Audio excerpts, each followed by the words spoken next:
In your mind, what are the fundamental differences between an Aboriginal and or Torres Strait Islander community controlled health service and general practice, mainstream general practice?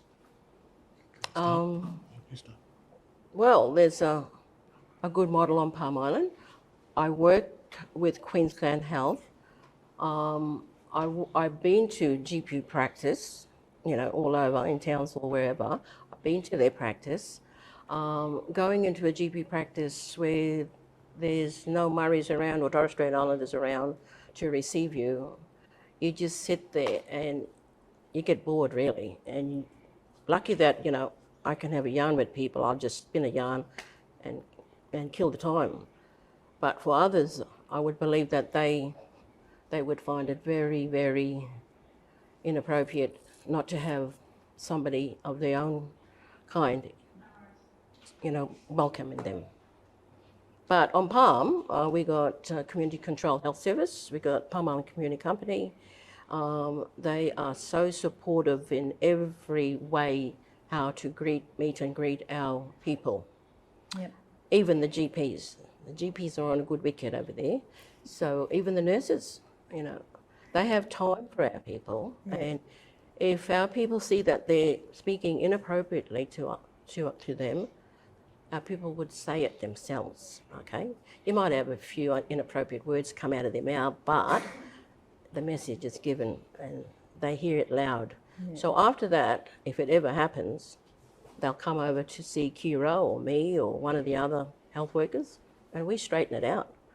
We tell them, okay, tell us the yarn, what happened? So we go through the scenario and then we share how this could have been managed. Yeah.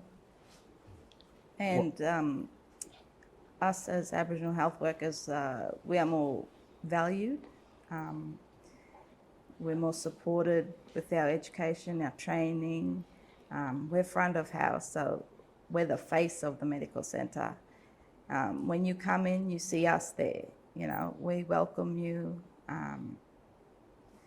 It's me as a clinical. I work more on the clinical side, so I've also worked with Queensland Health, and now I'm at the Community Controlled Health Centre now. So I've known that they help me upskill. I can do more.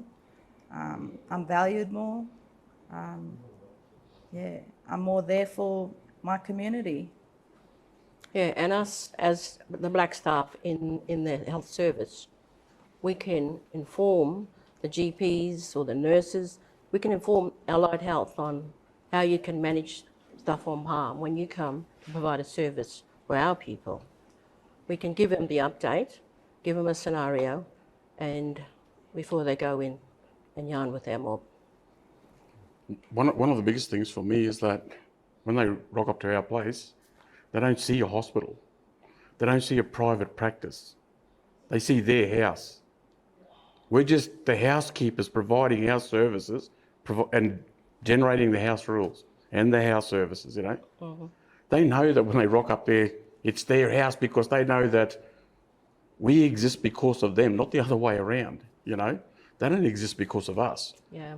So that's the biggest difference. They know they own it.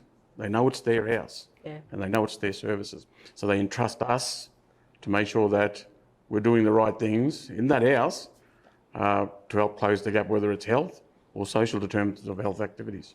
Yeah, and more so for our mob on Palm Island, that new building, the Primary Health Centre, is built on land that was part of the dormitory where your mum was, and it's also part of the outdoor movie theatre. And that's when family gathered for the old projector box was up one end, screen was up the other end, and families would come in droves with their blankets and things like that, and we have outdoor movies. Mostly, all the movies that I can remember was the Indian cowboys, and it seems to me that the cowboys were shooting all the Indians. So I feel like we've been, thinking that way for a long time, that the Indians were bad people. Mm. But it wasn't the case. Because we were under the Protection, I'm sure that our brains were, whitewashed to know that all the cowboys were real deadly and the Indians were savages. But it wasn't the case. When you grew up, you knew the truth about what happened to the American Indians or any other non-Indigenous people. We knew the truth. But living concentrated on Palm Island, it's almost like we were given the talk. And so we walked the talk until we grew up, until we understood. So going away to boarding school, most of us went to Charters Towers, and our eye opened then. And back in the boarding school days, there we were listening to Sam Watson, we were listening to Dennis Walker. And we all said, wow, this is real. This is what's happening out in the mainland. And we're going back home and we don't have jobs. There's nothing there. So we all decided we'd leave Palm Island and look for jobs in town and open our eyes up even further instead of the government shutting our eyes, shutting our ears and not giving us the truth.